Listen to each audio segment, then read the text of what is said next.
రండి రండి రండి రండి లోపలికి రండి. నువ్వేంటే గౌన్ వేసుకొచ్చావు?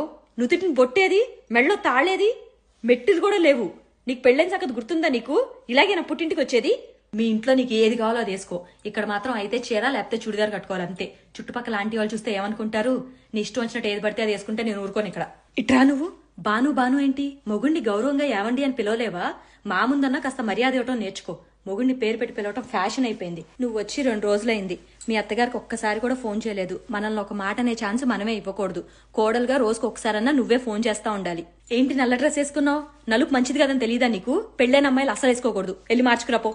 అసలు నుదుటిని బొట్టేది నలకలా ఉంది. చూసిన వాళ్ళకి పెళ్ళైందని తెలియాలా? వెళ్ళి పెద్దది పెట్టుకురాపో. తిండి చూడగానే కూర్చుండిపోయావా? కొంచెం అన్నా ఉండాలి. ముందెళ్ళి అల్లుండి పిలు. అల్లుడు గారు తిన్నాక తిందు గాని.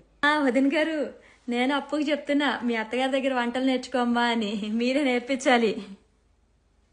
మంచి మాటే. ఇంట్రెస్ట్ ఉంటే తనే నేర్చుకుంటుంది అంతే. సరిపోయారు అందరూ. అప్పు, ఇంకా ఎన్ని రోజులు ఉంటావమ్మా ఇక్కడ? ఇది కూడా నీ ఇల్లేలే, కానీ గుర్తుపెట్టుకో, ఎప్పుడైనా ఫస్ట్ అదే నీ ఇల్లు. రోజు ఆఫీస్ నుంచి వచ్చాక కాసేపు వంట నేర్చుకో. మొగుడికి కమ్మటి భోజనం వండి పెట్టిన ఆనందం ఆడదానికి ఇంకా దేని నుంచి రాదు.